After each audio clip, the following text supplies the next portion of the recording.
Good afternoon and good morning, everyone who is kind of joining our Master Series webinar. Welcome to the first ever webinar that we have for casting at Entertainment Partners here within the Master Series. We're going to shortly introduce our speakers, and I'm going to tell you a little bit more about EP's casting portal technology before we go into a lively conversation about the future of background casting and casting technology. If we can move on to a bit of an intro around our speakers, please, Emily.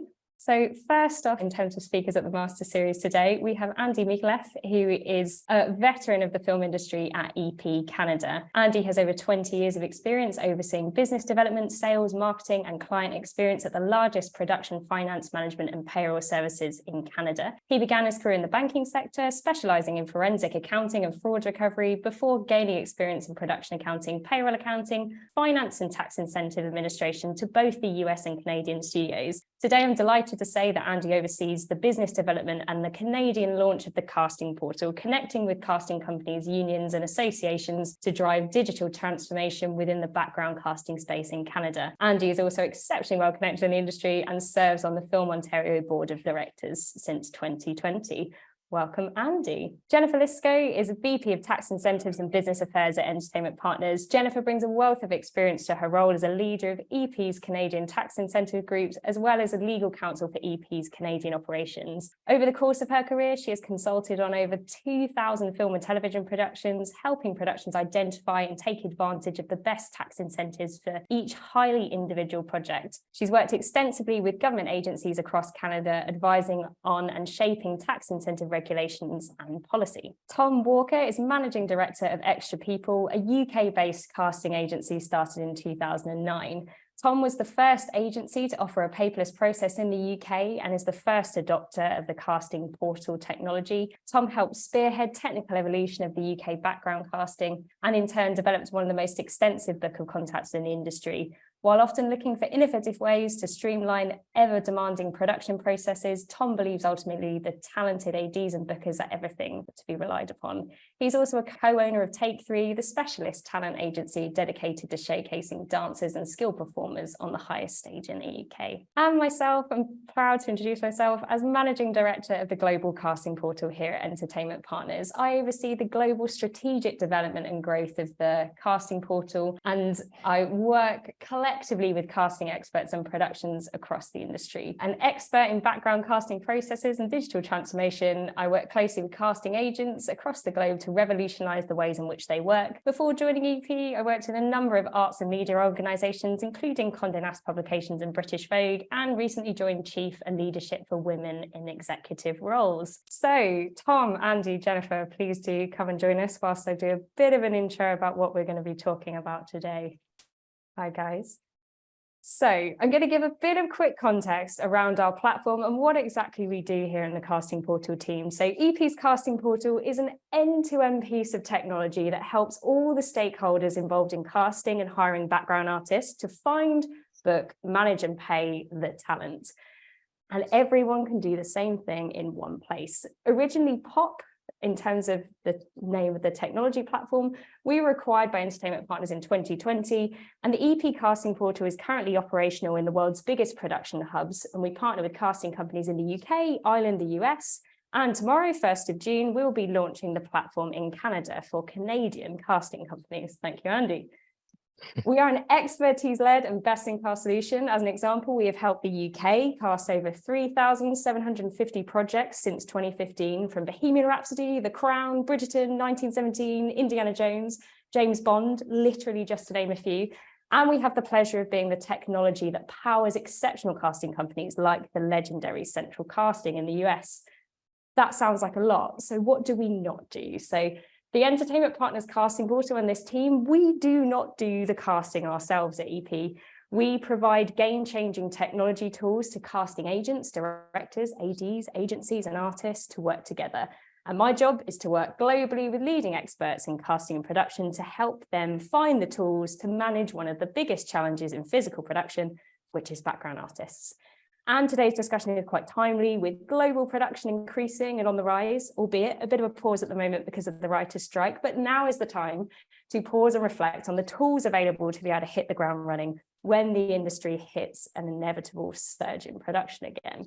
With streamer and studio production increasing, soaring expectations of audiences, we're really here as a group to talk about how off-screen practices can keep up to date with on-screen developments. So guys, let's get into it. We're going to dissect how technology has helped some of the best casting agents in the business and what the future looks like for background casting in Canada and beyond. So Tom, our resident casting expert from the UK, taking it all the way back to the very beginning, client number one using game-changing technology for casting. How did you get into background casting, and what was it like when you first started your business?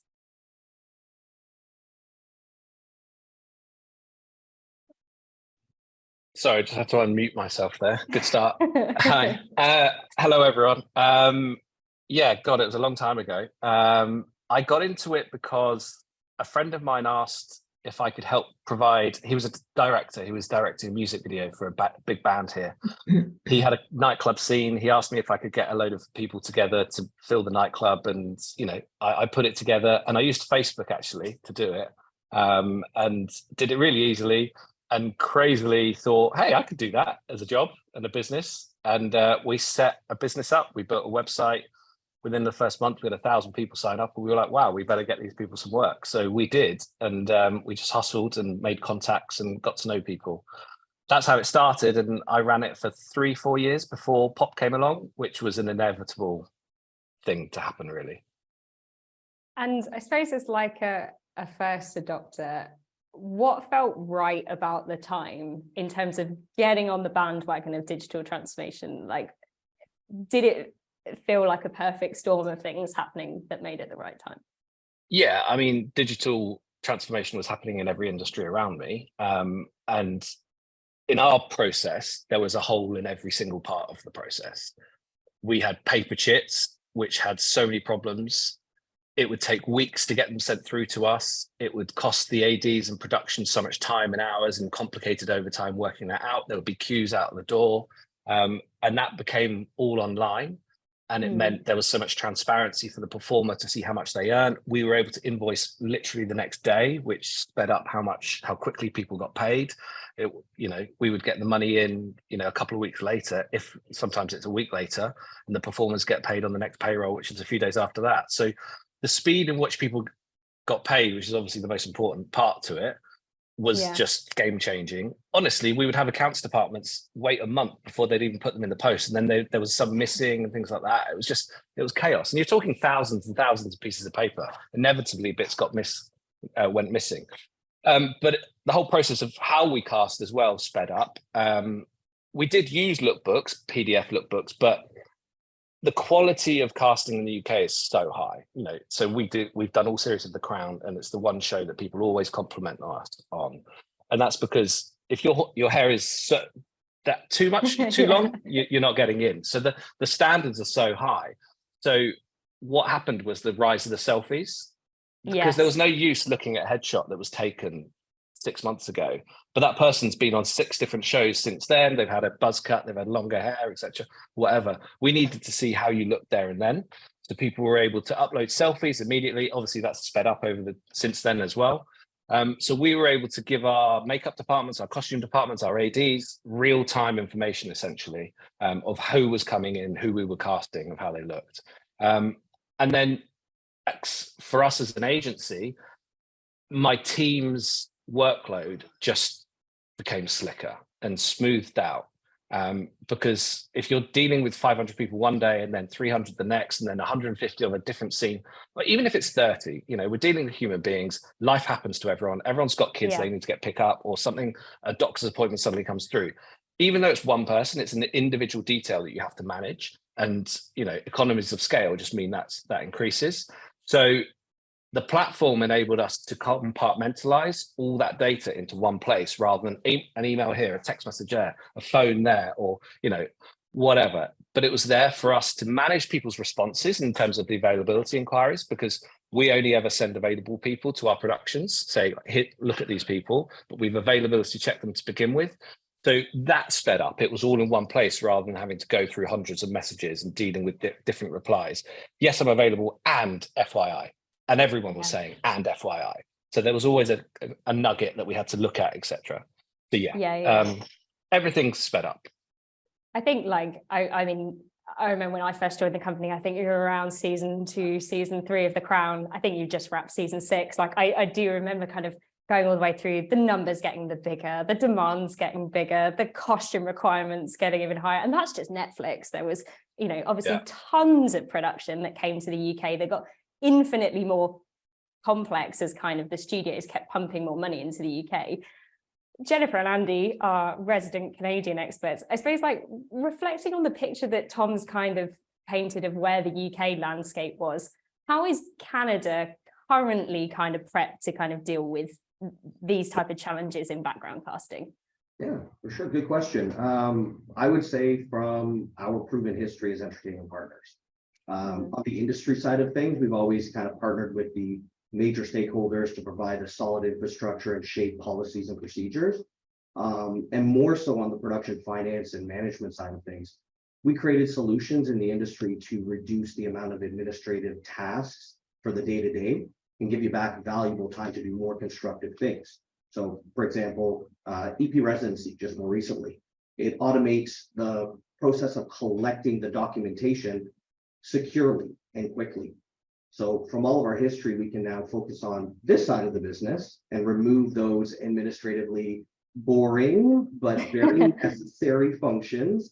And it'll give you back the time to do things that you want to do, like the joys of the job of casting.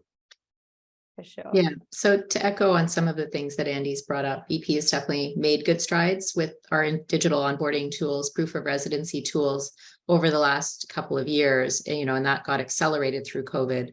One of the few silver linings of that time. But certainly more can always be done to integrate our workflows and make it easier for both productions and production workers to share information. So while we've had some success and made some good strides in, some areas of the business, with casting right now, without something like a casting portal, definitely it still skews more toward a manual process, a paper process. And I can speak, this is sort of casting is at the very beginning. I can speak to the sort of the other end of things at the end of production. One of the things that's super important to productions is getting accurate and real-time information about a production worker's place of residence, about their time on set. So all of these things, become really critical, and productions that now expect to have full visibility and predictability so that at the end of all of it, once the casting's done, once production's wrapped, they have real certainty around those tax credit dollars. So that's, one of the things that I think is, a missing link right now and a super important element in that sort of end-to-end workflow that we're really working hard on. And, this casting portal continues down that path of creating success for productions. Agreed. And one of the interesting things about the casting portal and about us talking about casting and this specific area of casting is it's genuinely the same stuff, the same types of problems and challenges in every single country that we've worked in: UK, Ireland, US, now Canada. Tom kind of brought up a really interesting kind of set of points where, talk about the creative process, but also like one of the most important things is about getting artists paid. At the end of the day, they are the job, getting these people who look brilliant out onto set, but getting them to come back again is such a huge part of this. And Andy and Jennifer, I'd wonder if kind of you could give a bit of an insight as to what you think some of the challenges are specifically for background artists in Canada right now, and kind of what that landscape looks like. Yeah, for sure. From my opinion, I would say some of the challenges would be transparency, security, and probably manual documentation. Performers are typically walking around with pieces of paper on production, as you know, like residency documentation or their vouchers.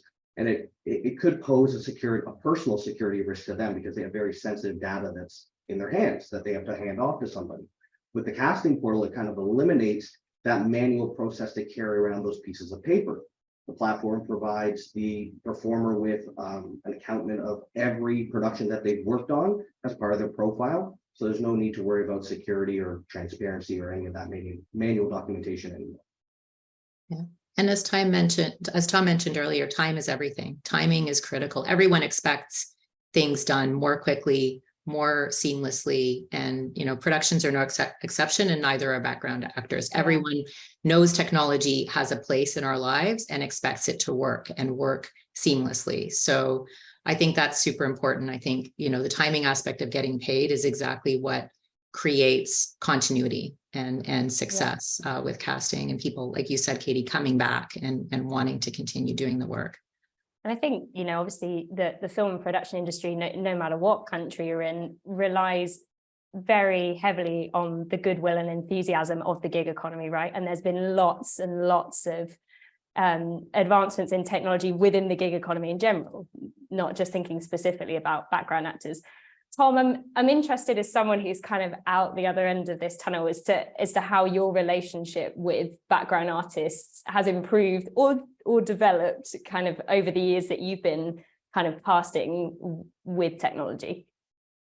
Yeah. Well, our office mantra is we're only as good as the artists that we send out on set.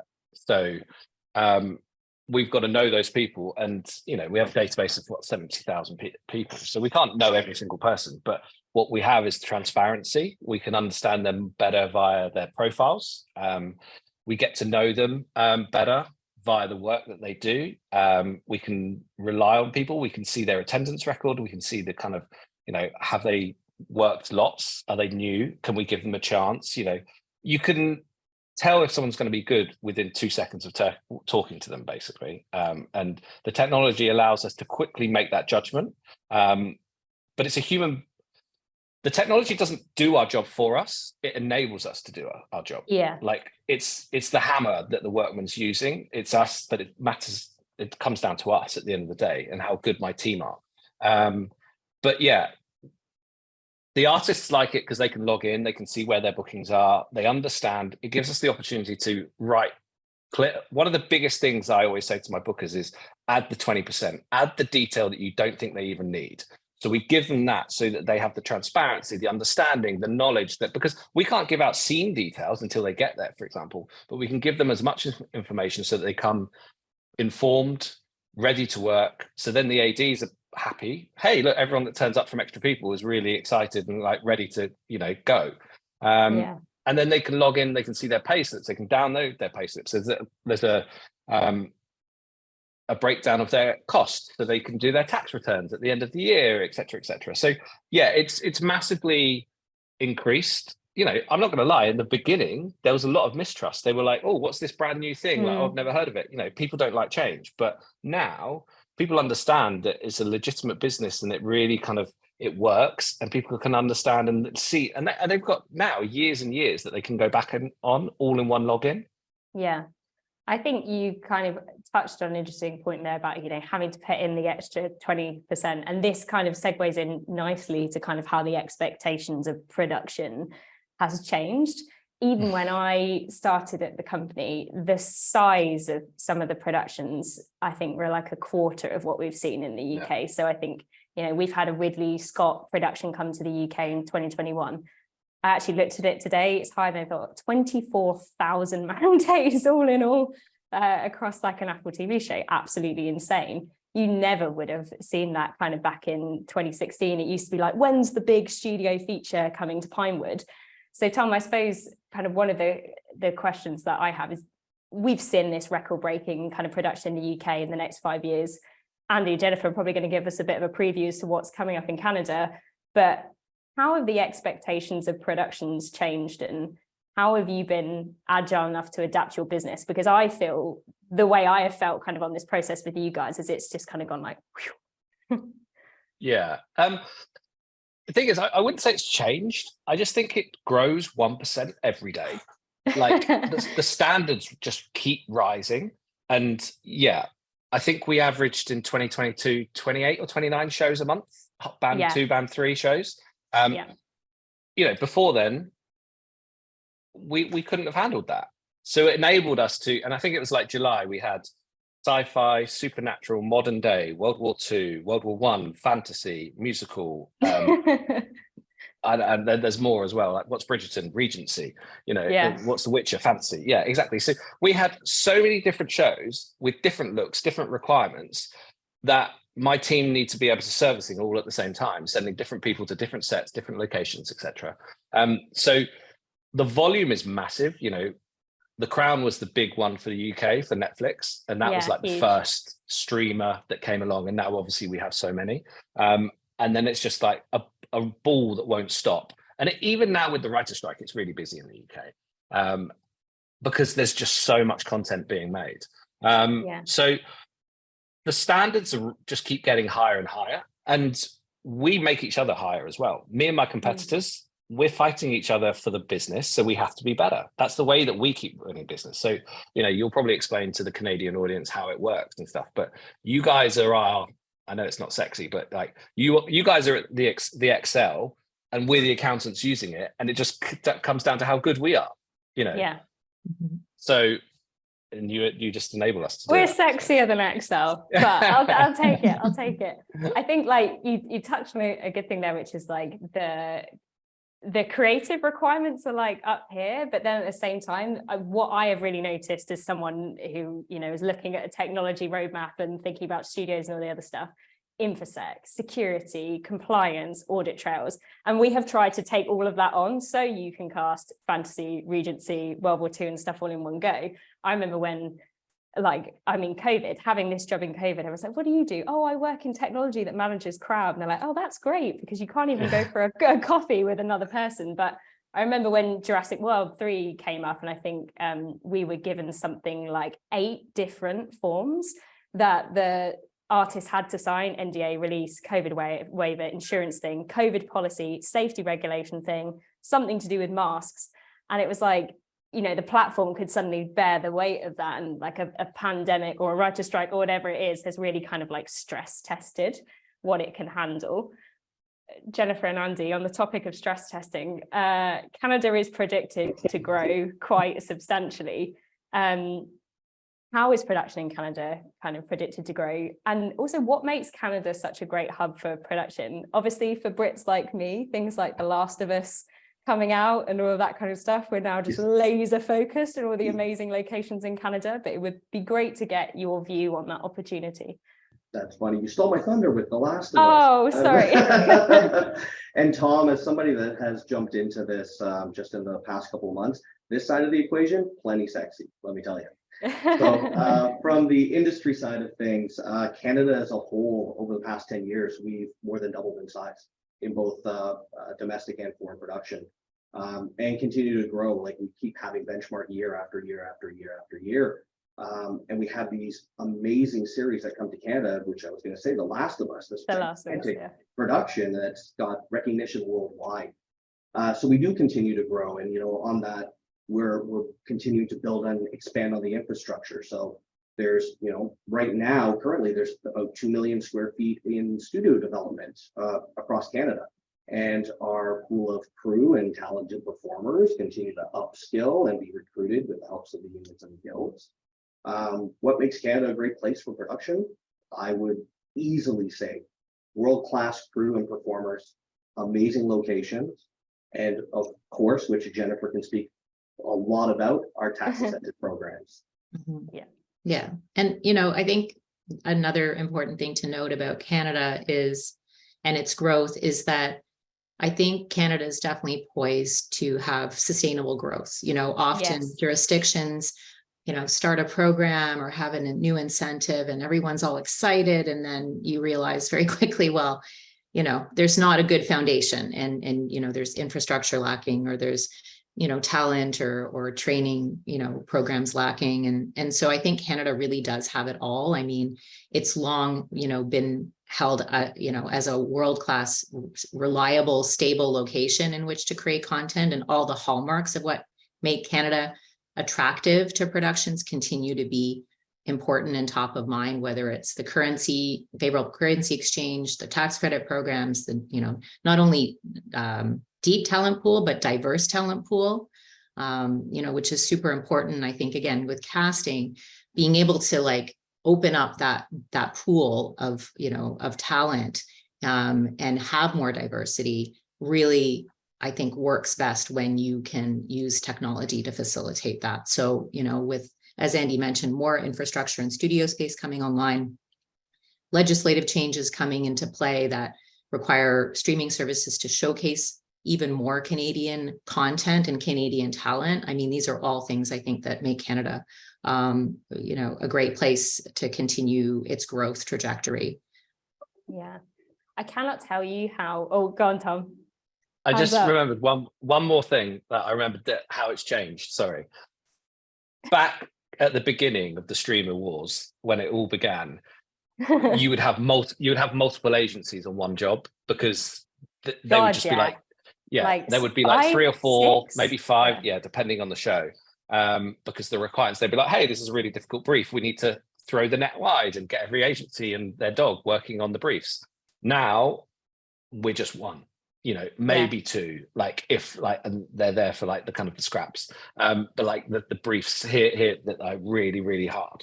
So it's changed the ability for one agency to service an entire production. Mhm. That's the biggest game changer.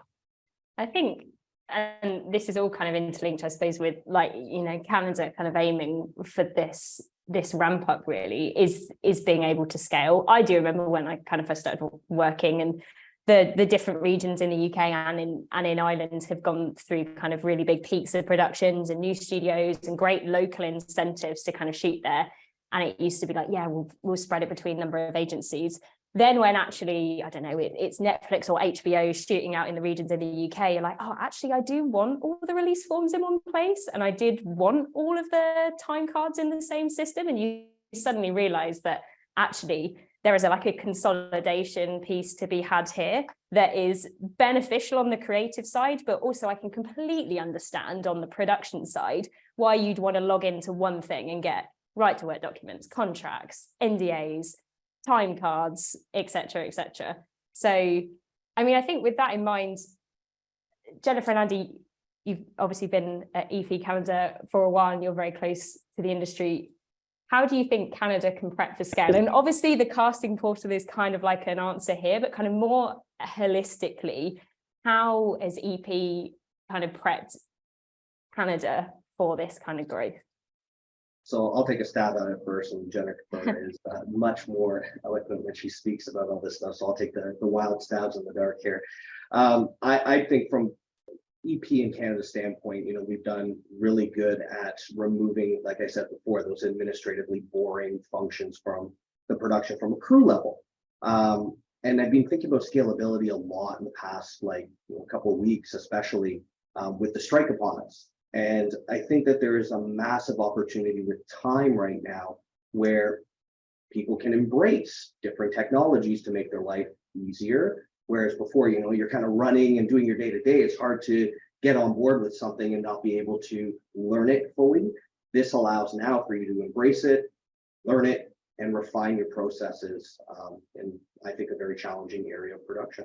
Mm-hmm. And I think what's been interesting to watch is that the industry, while very broad, and sort of well represented across Canada, has always been kind of insular and sort of relied on itself and its unions and its associations to sort of encourage growth and start to think about how to scale. And now I think what's shifted and what is really exciting and a great opportunity is that outside the industry, the public at large, government organizations, universities are coming together and really thinking creatively and collaboratively about how we scale together. What training programs are required? What are the skills gaps that need to be filled? Where is, how do we bring technology together into one seamless end-to-end platform, which is, EP's domain right now and its big push. So all of those things working together, I really think are going to be the critical things that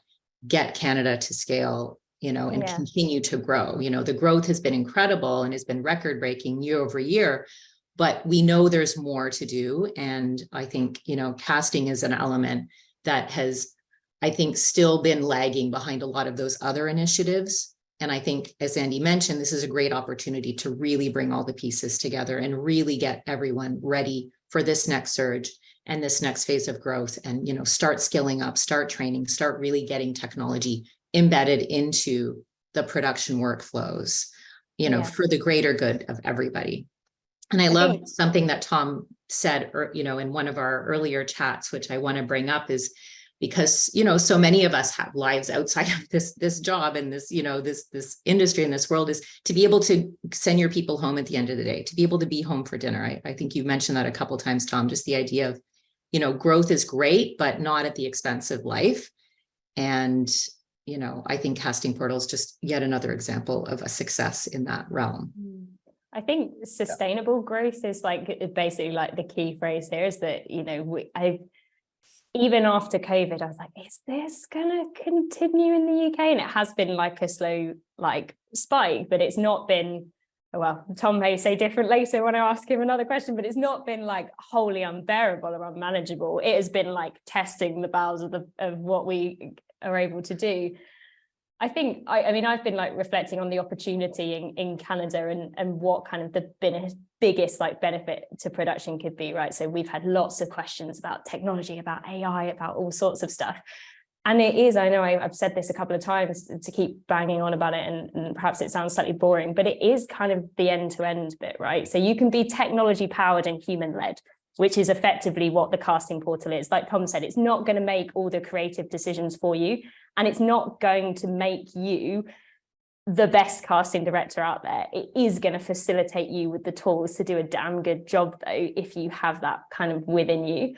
And I think it is that end-to-end that I kind of keep going back to. It's not even just about multiple bits of paper now. So it's not even just the stack this high of salary vouchers and kind of release forms. It's the fact you have paper and maybe 3 other systems you have to log into. So I've got that paper, they've got to move that data over here, and then my artist has got to log into that thing, and then that thing, and then that thing. And then maybe in a couple of weeks, we'll get them paid. And I think that that's what I'm most excited about, is kind of seeing all the good intention, all the training, all the unions, all the brilliant talent and kind of potential come together with game-changing tools.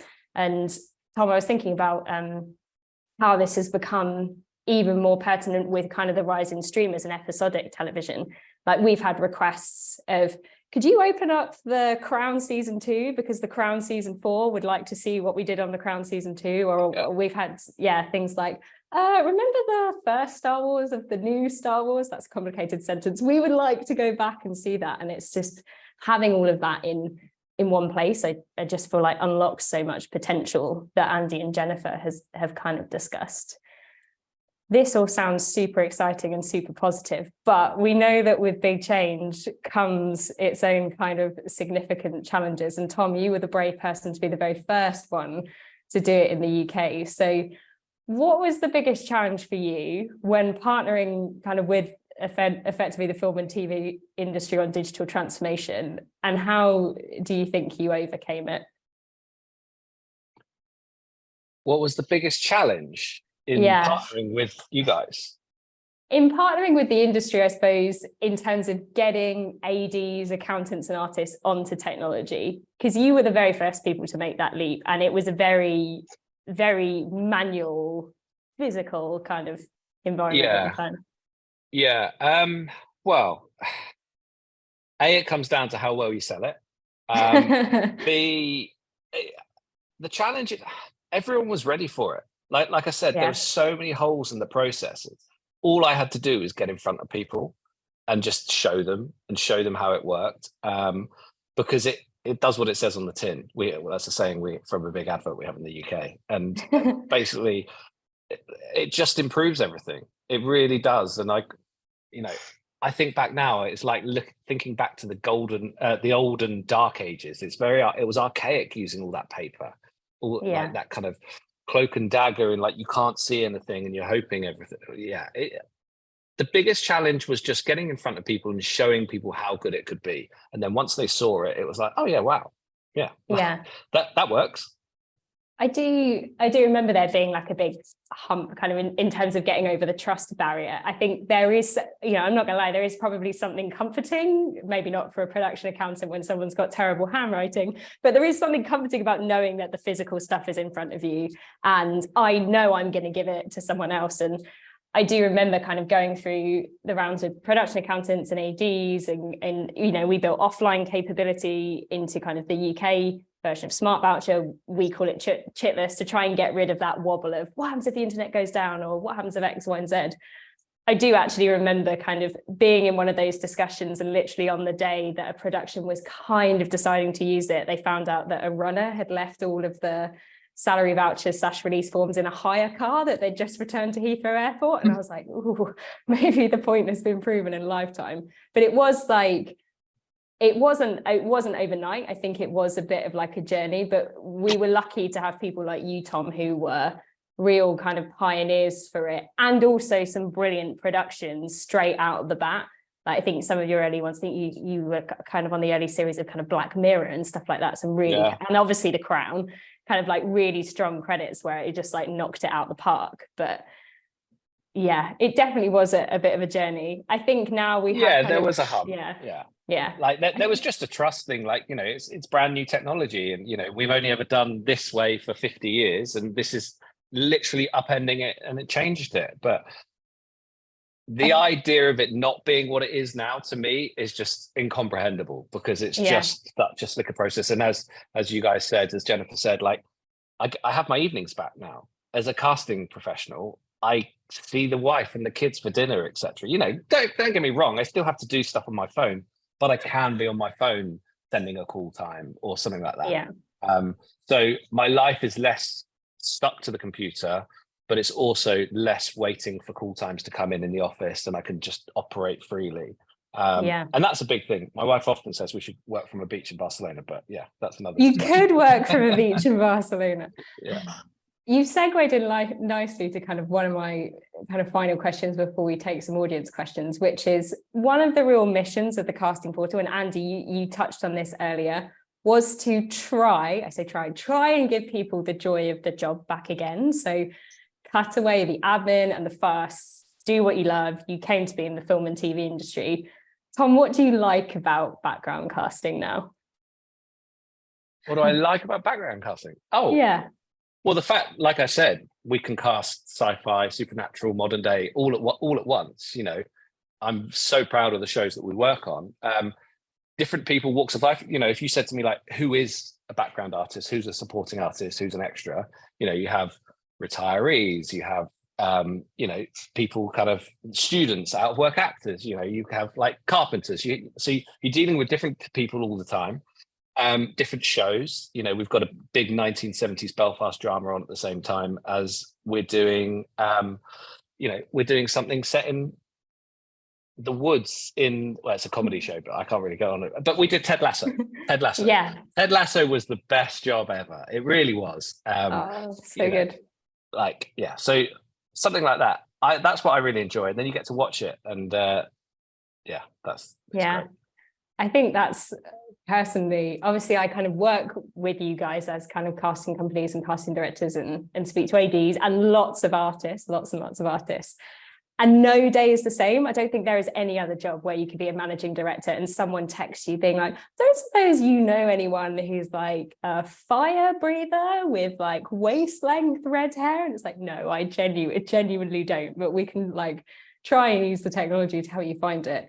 I think it's just like seeing people quite literally deliver the impossible. That is kind of one of the mantras of the casting portal. But, you know, I've seen 2 people alone cast from their kitchen a 15,000 man day show in like the depths of COVID. So that's like COVID test days, all the shoot days, then the other COVID test days, then the person's got to isolate and you've got to find a new person type thing. And it is, I think, for me, what I love about it is the technology kind of sits at the intersection of like creativity, efficiency, compliance. I love all the innovation that comes with it. And ultimately, I love being able to go to the cinema and be like, it's that guy again. It's always the same guy, especially because we're quite familiar with the UK kind of production scene. Jennifer and Andy and Tom have really enjoyed kind of getting into some of my questions with you. And thank you so much for your kind of brilliant conversation. We're not quite finished though, because Emily, we have had a kind of whole swathe of questions that have come in from our lovely webinar guests. So do you want to kick off with a handful of those and we'll try and squeeze them into the final? Yes. So we've had a very active chat. So thank you everyone who submitted a question. We're nearly at time, so let's see how many we get through. Katie, I think this first question is for you. Will the casting portal increase the amount of work available to casting directors or agencies and background actors? I would love if the casting portal was a magic lamp that you could rub and it just generates new productions everywhere. But alas, that is not by definition what it does.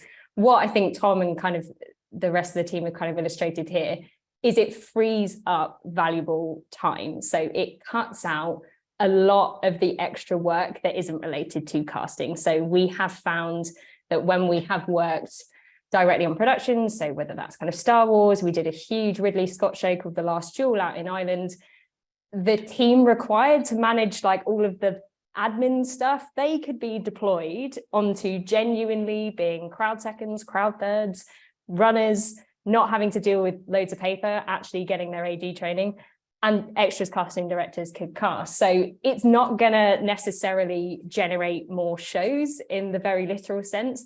It is going to give casting companies and casting directors the ability to take on more, but take on more well. I think that's the one thing that we've kind of navigated through here. This isn't about packing on as much as you can't, you know, until you're at breaking point. This is about skillfully and efficiently using your talent to be able to cast a multitude of very significant shows well and keep all of your stakeholders happy, whether that's an AD, whether that's an accountant, and most importantly, whether that's a background artist, because like we said, you're going to need them happy so they're coming back the next day. Brilliant, thank you. And Katie, another one for you. How does the casting portal change the workflow of casting? Yeah, I think obviously we've kind of touched on elements of this. If I like the most literal senses is, I mean, Tom kind of used a good example of this. I'll use our kind of casting clients in Ireland as another example. Is they were extras casting directors who had a Facebook group, they had a WhatsApp group, they had a bunch of people in a G Drive and people who would come in through Microsoft Forms and they would text out casting calls. And that's just the very beginning. In terms of it changing the casting flow, you have a private portal. So, or you invite your community, you invite people who you want to cast into your space. Then there are the game-changing tools that help you whittle those people down, whether that's Google Maps integration, whether that's, I don't know, 50 plus search terms that have been informed by at least, I mean, just from the UK, over 3,500 plus productions. So pretty much anything that you think could be a problem when you cast is kind of covered off here. And it's in terms of changing that casting flow, if you imagine that everything is disparate, some things are in WhatsApp, some things are in G Drive, then you're going to collate some pictures from a WhatsApp group and you're going to send them off to production. And maybe you actually did this in a piece of software anyway, but you've got to then take it from here and put it over here in the timeline. It's creating the perfect line through the find bit, manage, pay bit. So they want to do all that in one place and then hand it off to Smart Voucher. That's production world, right? They're going to sign people in. They're going to download their residency. You haven't had to send them to set with all of that stuff because it's there. And then it's going to kind of swim downstream all the way to the payroll company. And that's how it changes it. I say, how does it change the casting workflow?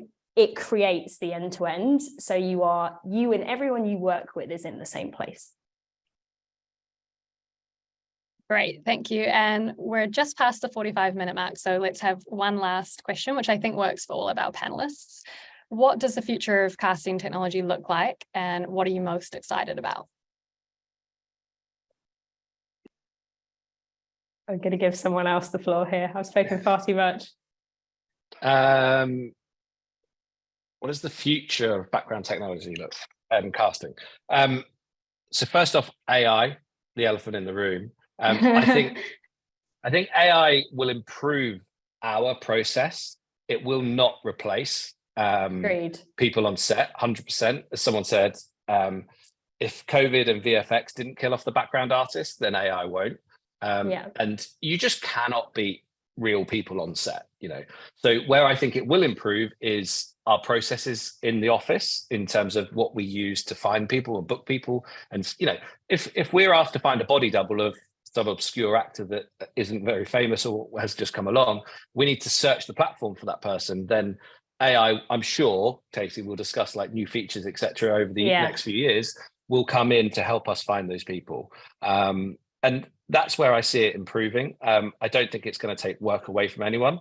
I think every human being watching this wants it to, you know, stay away from their jobs. So, you know, we're going to put up a fight, and it's not going to do that. It's just not going to do that.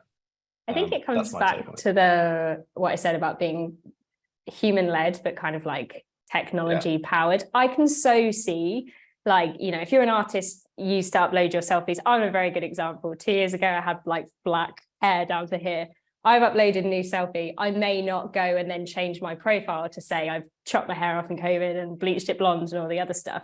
AI could look at that photo and fill out your profile for you. They are the interesting things that I think could really kind of speed up the process, but of getting actual human beings on set. I mean, Jennifer and Andy, I'm not sure if you've kind of got any other thoughts to add, but I think AI is exciting. I don't think it's a like for like replacement.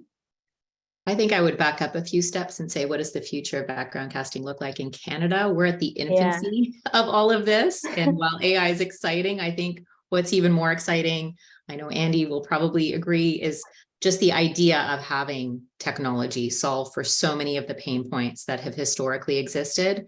And that, you know, and bringing that into the fold with the rest of EP's suite of technology and products. I think that's really the biggest game changer. Unlike Pop in the UK, which started out as sort of a standalone, we have this huge advantage, I think, of already having a pre-existing kind of platform and workflow, and we get to plug this into that. And it's so powerful. I mean, I think really that's the exciting part of the Canadian future when it comes to background casting. Very grounding, Jennifer. There's us all getting excited. No, I think that is exactly right. Andy, anything for you on this topic? Follow up on that. That was perfectly said. That's exactly the case. And Jennifer, I think you've quite literally given us the perfect kind of ending point for this discussion. Emily, going to hand back over to you, but I would just like to really thank Tom, Andy, Jennifer for just a phenomenally interesting discussion. I've thoroughly enjoyed kind of getting into it and kind of talking about it more, but thank you so much. Thank you, everyone. I just love seeing Katie's face light up when she talks about casting. To learn more about the casting portal, the world's leading technology for streamlining the process of finding, booking, managing, and paying background actors, head to ep.com/casting. And if you would like to revisit today's recording, or you want to view any of the other recordings in our Master Series library, head to ep.com/master series, where you can find them all. We cover all topics from industry and product news, incentives, financing, payroll and payroll tax legislation, and legal and compliance. And with that, thank you all for attending today, and we will see you at the next Master Series.